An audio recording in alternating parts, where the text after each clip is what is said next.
My name is Sarah, and for 28 years, I believed I was part of a loving family. Growing up in our suburban Chicago home, everything seemed picture-perfect from the outside. My father, Robert Mitchell, was a respected bank manager, and my mother, Linda, was a devoted homemaker who organized charity events for the local church. My younger brother Jake was the golden child, star quarterback in high school, now a successful lawyer in downtown Chicago, but I was different. While Jake excelled in everything he touched, I struggled. I wasn't the daughter they had envisioned. Instead of pursuing a traditional career path, I chose to become a social worker, helping underprivileged children in the city's roughest neighborhoods. My parents never understood my choice, often making subtle comments about how I was wasting my potential or throwing away opportunities. The tension had been building for years, but I kept showing up to family gatherings, hoping that somehow, someday, they would see value in who I had become. I remember the way my father's jaw would tighten whenever someone asked about my work, how he'd quickly change the subject to Jake's latest promotion or court victory. Last Thanksgiving had been particularly difficult. When my aunt asked about my job, my father had said, "Sarah helps troubled kids," with such disdain that the entire table fell silent. My mother had quickly jumped in with stories about Jake's new condo and his girlfriend, a surgeon's daughter. I sat there, feeling smaller with each passing minute, wondering why I kept subjecting myself to this treatment. But nothing could have prepared me for what would happen at my cousin Emma's engagement party. Nothing could have prepared me for the moment that would shatter my illusions completely and change the trajectory of my life forever. The invitation arrived on a crisp October morning, elegant cream cardstock with gold lettering announcing Emma's engagement to her longtime boyfriend, Michael. Emma was my Uncle David's daughter, and she had always been like a sister to me. We'd grown up together, shared secrets, dreams, and had stayed close even as adults. When I called to congratulate her, her voice was warm and excited. "Sarah, I'm so glad you got the invitation. I can't wait for you to be there. It's going to be at Dad's house in Winnetka. You know, the one with the beautiful garden. Mom's going all out with the decorations." I felt genuine happiness for her. Emma had found love with Michael, a kind environmental lawyer who shared her passion for sustainability.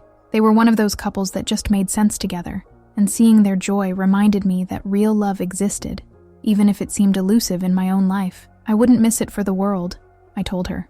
"Do you need any help with preparations?" "Actually, yes. Could you help me with the memory table? You know, gathering photos of family moments? You're so good at that artistic stuff." I spent the next 2 weeks putting together a beautiful collage of family memories. I carefully selected photos that captured our shared history: Christmas mornings, summer vacations, birthdays, graduations. Working on it made me feel connected to my family again, reminded me of happier times when the criticism wasn't so sharp, when I still believed I belonged. The night before the party, I chose my outfit carefully, a navy blue dress that was elegant, but not attention-grabbing, paired with the pearl necklace my grandmother had given me. I wanted to blend in, to be the supportive family member without causing any waves. I practiced conversations in my head, preparing responses to the inevitable questions about my job, my lack of a boyfriend, my unconventional life choices. As I drove to Winnetka that Saturday evening, watching the sun set over Lake Michigan, I felt a familiar knot in my stomach, but I pushed down the anxiety, focusing instead on Emma's happiness. This was her day, and I was determined to be present for her, regardless of how my parents might treat me. The Winnetka house was stunning that evening, with string lights draped across the garden and elegant floral arrangements adorning every surface. I could smell the catered dinner, herb-crusted salmon and rosemary chicken, mixing with the scent of late-blooming roses. The October air was crisp but comfortable, perfect for an outdoor celebration. I arrived precisely on time, carrying Emma's memory collage and a carefully chosen gift, a vintage jewelry box I'd found at an antique shop in Lincoln Park. As I walked up the stone pathway, I could hear laughter and conversation floating from the backyard, the clink of wine glasses and the soft jazz music Emma had chosen. My Aunt Margaret greeted me at the door with a warm hug. "Sarah, you look beautiful, dear. Emma's been asking about you. She's so excited to see the photo project you've been working on." I felt a surge of belonging as I made my way through the house. Several relatives stopped to chat. My cousin Mark complimented my dress. My Uncle Tom asked about my work with genuine interest. And Emma's future mother-in-law praised the memory collage when Emma showed it to her. For the first hour, everything felt right. I found myself relaxing, laughing at my uncle's stories, engaging in meaningful conversations about social issues with Michael's family. These were educated, compassionate people who actually listened when I talked about my work. I began to think that maybe this gathering would be different, that maybe I could finally feel like I belonged. My parents arrived fashionably late, my father in his best suit, and my mother in an elegant black cocktail dress. Jake was with them, looking polished and confident as always, with his girlfriend Amanda clinging to his arm.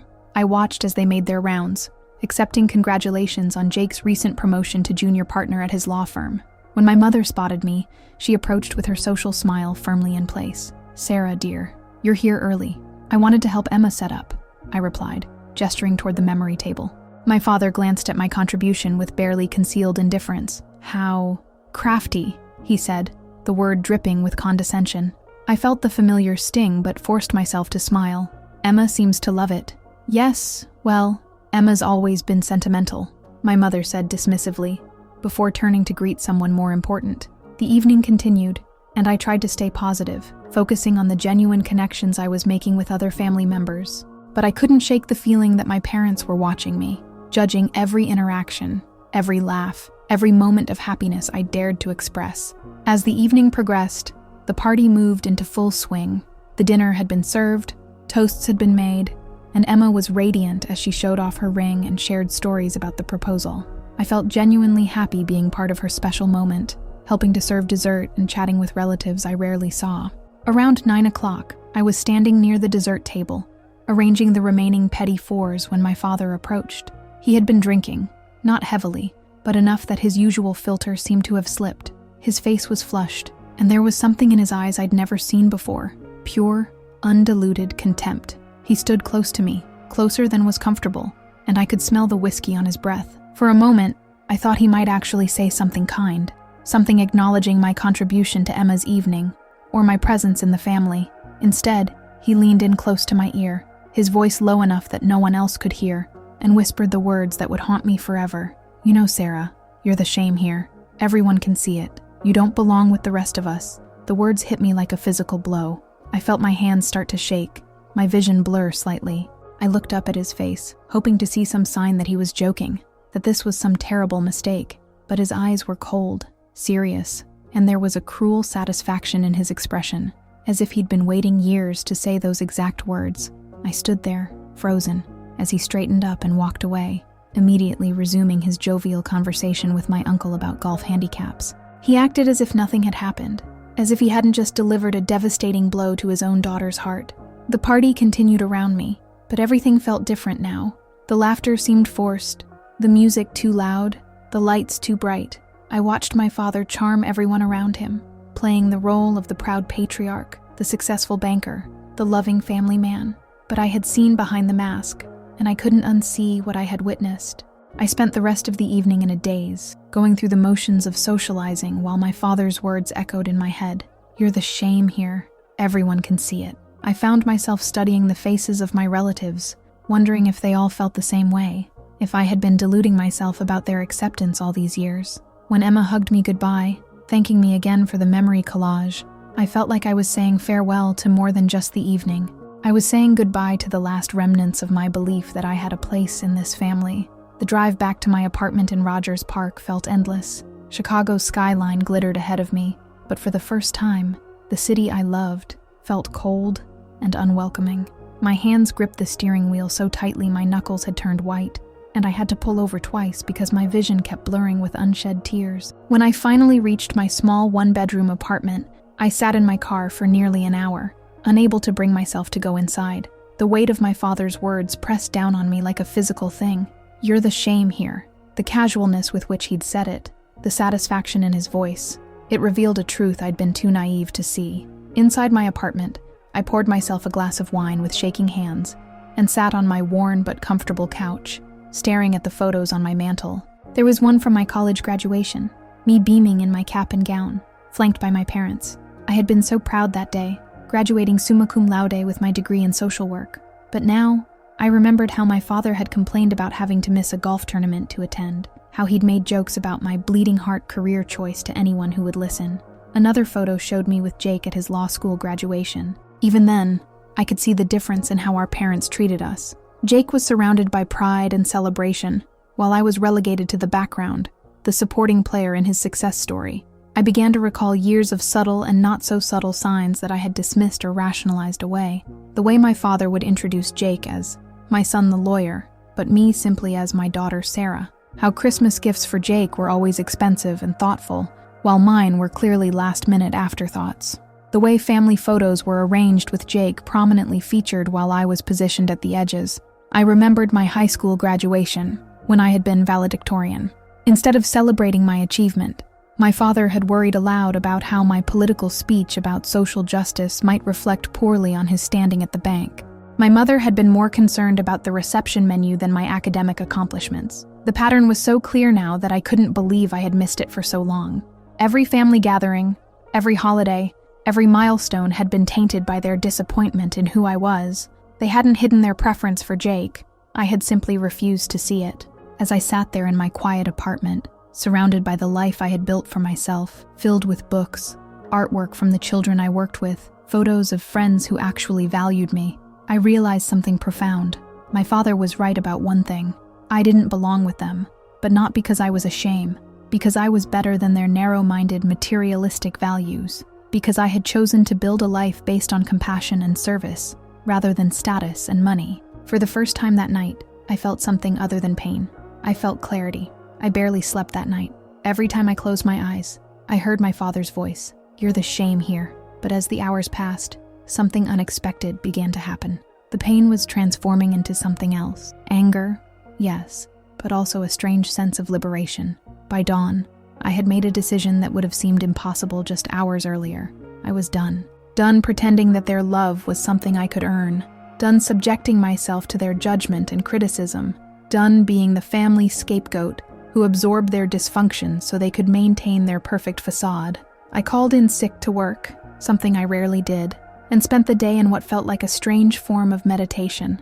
I went through old photo albums, letters, and mementos, seeing them with new eyes. The pattern of emotional neglect and favoritism was so consistent, so pervasive, that I wondered how I had missed it for so long. Around noon, my phone rang. It was my mother. "Sarah, dear, I hope you enjoyed Emma's party last night. Your father and I were discussing how nice it was to see the whole family together." The casual tone, the complete absence of any acknowledgement of what had happened, confirmed everything I needed to know. My father had told her what he'd said to me, or perhaps this was simply their normal dynamic, him delivering the cruelty while she provided the superficial pleasantries. "Actually, Mom, I need to talk to you and Dad about something important," I said, my voice steadier than I expected. "Oh, what about, dear? I think it would be better to discuss it in person. Are you free this afternoon?" There was a pause. "Well, your father has golf at 3, but I suppose we could squeeze in a quick visit before then.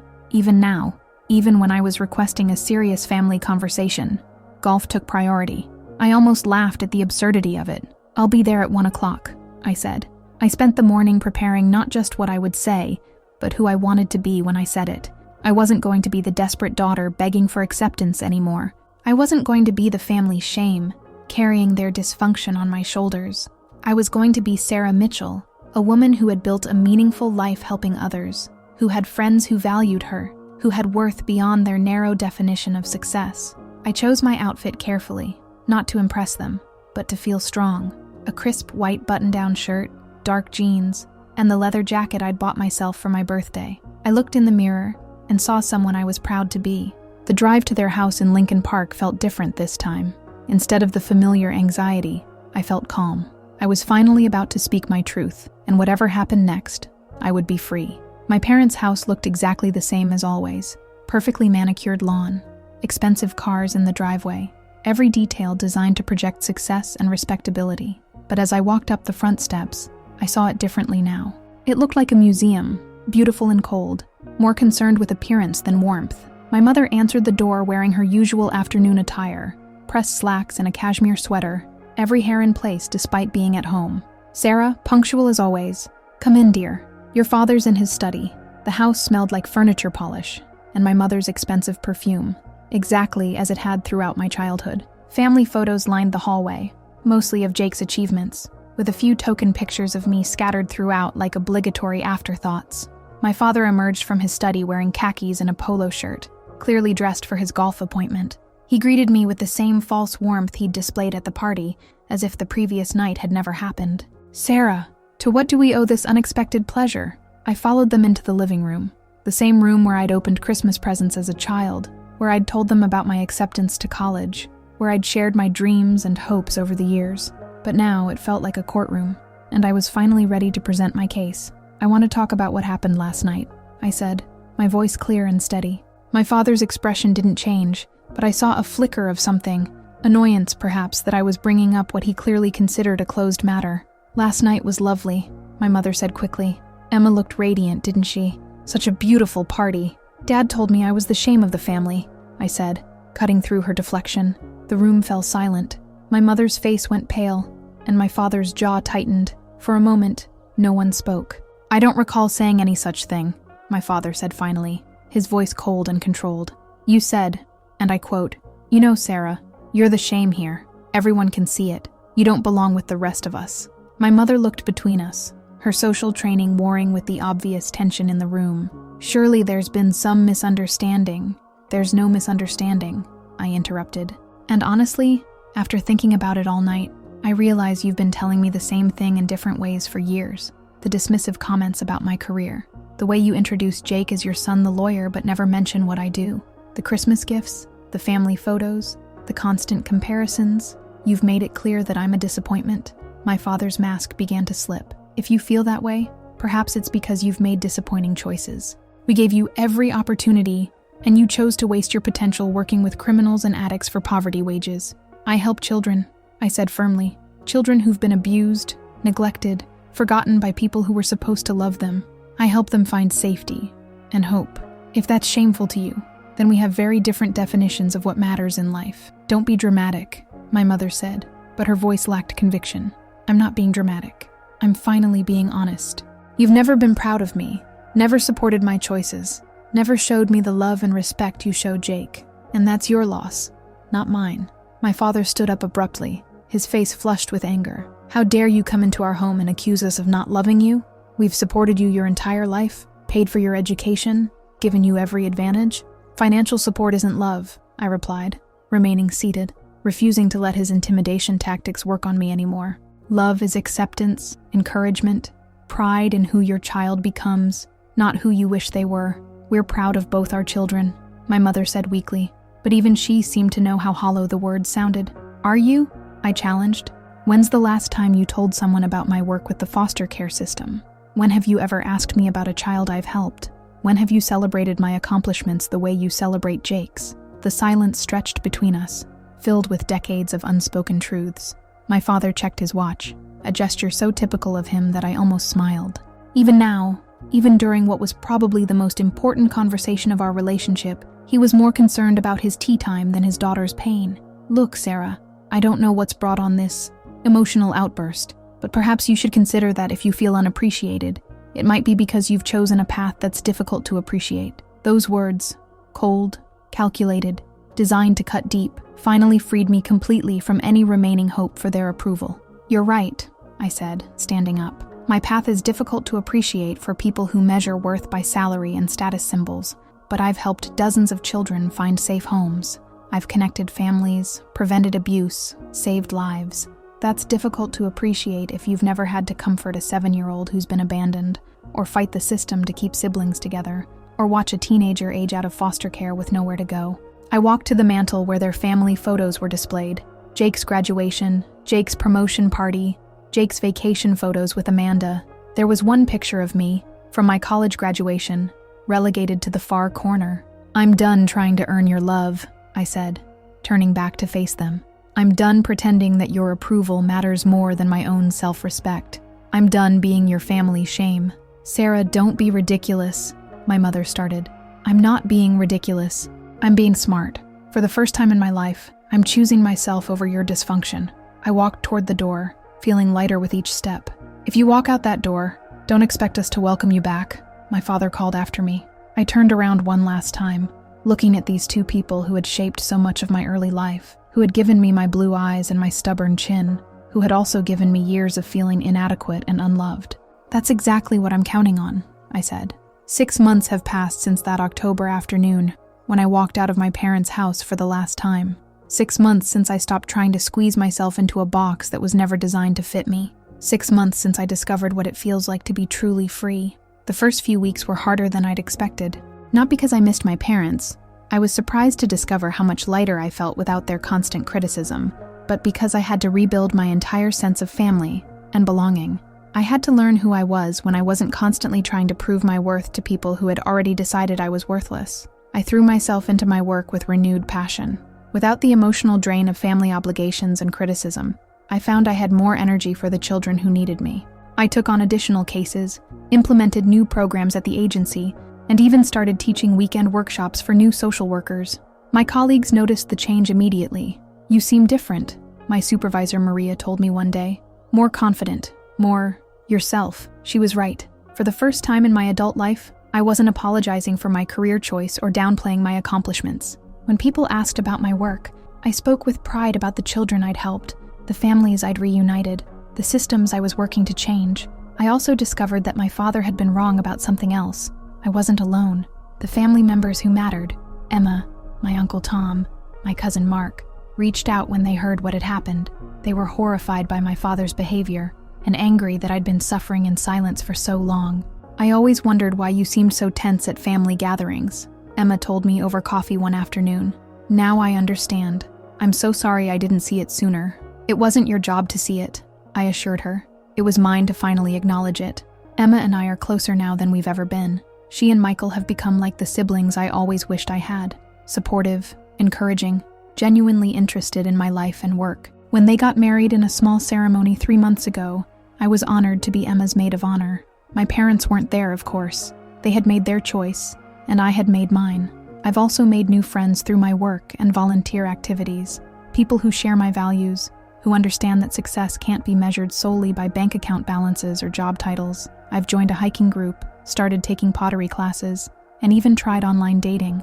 I'm learning to trust my own judgment about people, to recognize genuine kindness and support. The apartment that once felt small and lonely now feels like a sanctuary. I've filled it with plants, artwork from the children I work with, and photos of people who actually love and support me. On my mantle, instead of those painful family photos, I have pictures of camping trips with friends, volunteer work at the children's hospital, and Emma's wedding. Last week, I received an unexpected visitor. Jake showed up at my apartment on a Saturday morning, looking uncomfortable and unsure. He'd been promoted to full partner at his firm, but instead of the celebration I expected, he seemed troubled. "I've been thinking about what happened," he said, sitting awkwardly on my couch. "About what Dad said to you." I waited, curious to see where this conversation would lead. "I always knew they treated us differently," he continued. "I told myself it was because I was easier, because I chose a path they understood. But that's not an excuse, is it?" "No," I said gently. "It's not. I should have defended you. I should have called them out years ago." I studied my brother's face, seeing something I'd never noticed before. Guilt, genuine remorse, and perhaps the first real maturity I'd witnessed from him.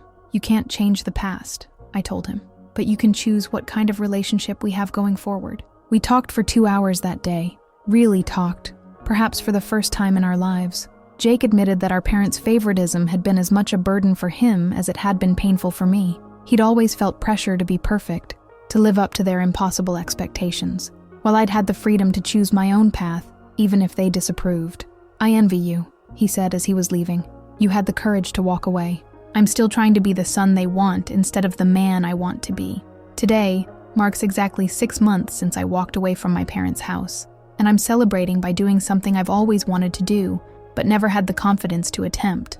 I'm applying for a position with an international children's aid organization. The job would take me to refugee camps in Jordan, helping displaced children and families. It's dangerous work, poorly paid by my parents' standards, and absolutely perfect for me. As I fill out the application, I think about my father's words. "You're the shame here." He was wrong about so many things, but in a way, he was right about one. I don't belong with them. I belong with people who believe that helping others is the highest calling, that compassion is more valuable than status, that love should be unconditional. I'm not their shame. I'm my own pride. Tonight, I'll make myself a nice dinner, pour a glass of wine, and toast to the woman I've become. Not in spite of my family's rejection, but because of my courage to reject their narrow vision of who I should be. I'll toast to the children whose lives I've touched, to the friends who've chosen to love me as I am, and to the future I'm building on my own terms. Most of all, I'll toast to the voice inside me that finally learned to say, I am enough, exactly as I am. The shame was never mine to carry. The loss was never mine to bear. I am free. If you've made it this far in my story, maybe you recognize something in it. Maybe you felt that same ache of trying to earn love from people who were never going to give it freely. Maybe you've been the family scapegoat, the disappointment, the one who chose a different path and paid the price for it. I want you to know that your worth was never determined by their approval. The courage it took you to listen to this entire story tells me you're already stronger than you know.